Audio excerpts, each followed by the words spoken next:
one of the reasons that I wanted to make a podcast was to kind of connect and form another community. And so we have some listener questions. So Natalie says, since I've been in menopause, my sex life has shriveled up big time. I just can't be bothered with it anymore. I believe that's normal, but correct me if I'm wrong. Part of me thinks that once I'm out of menopause, my hormones will settle down and I'll be able to get back on the horse. Is this true? Is this true, or is my sex life done and dusted? No, now? It's not. And actually, I was part of a survey with a vibrator company back when I was on tour, and 74% of women actually found they felt sexier. And I think it's linked with, you know, I don't know if we're just knackered and we give less fucks, or I don't know what it is, but I think you have to practice it in lots of ways. It's, you know, if you don't go to the gym for 3 weeks, it's going to be harder the next time you go, and it's really easy to neglect each other. I refused to go on date night. I was really proud and showed off about the fact that I wouldn't go on date night. I was like, if we need to go on a date night, then we're done and dusted. You know, I'm not going to force ourselves to go on a date night and then force ourselves to have sex. I mean, what's the point? It's like Valentine's, right? Loads of us are like, stupid Valentine's. It's just commercial. I have completely done a 180. I now am absolutely go on the date night. Absolutely send each other a bloody damn Valentine's card, because it's really easy to neglect each other and to take your finger off things, and pardon the pun intended.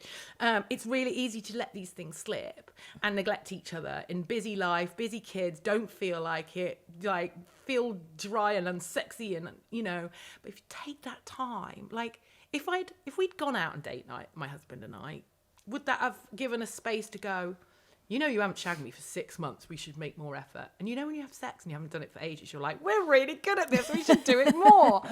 You know, you have to kind of keep that up. And again, we're back to connection. Yeah. You know, that connection and that moment together is really powerful on loads of levels.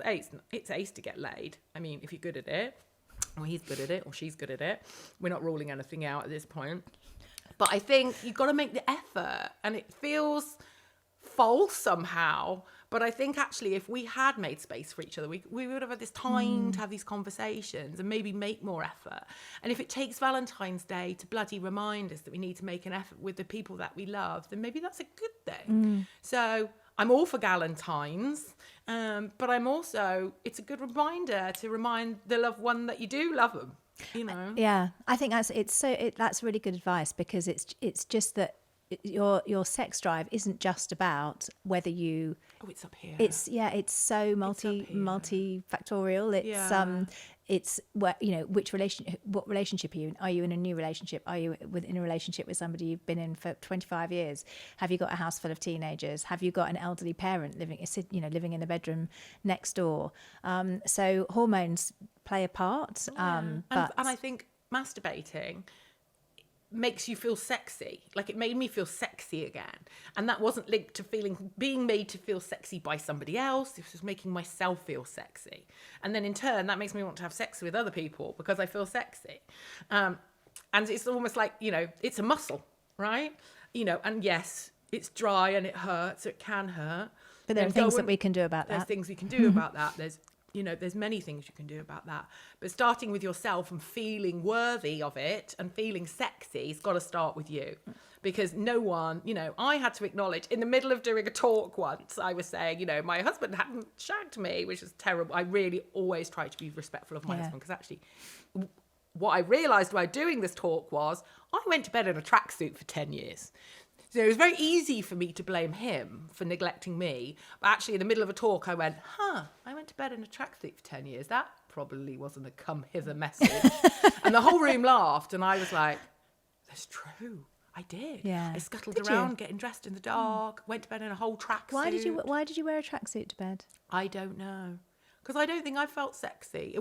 I wasn't lying there going, God, I wish you'd sleep with me. I was fine. We just literally neglected it, and I just thought, oh well, you know, maybe I've had enough sex before I married him. It's gonna be average out till I die. But now I fallen in love again, and I have another chapter and another chance, and it's amazing. And I'm making. And up you're for not lost going to bed time. in, you're not going to bed in a I'm not going to bed in tracksuit. He gets really upset if I come to bed with just a t-shirt.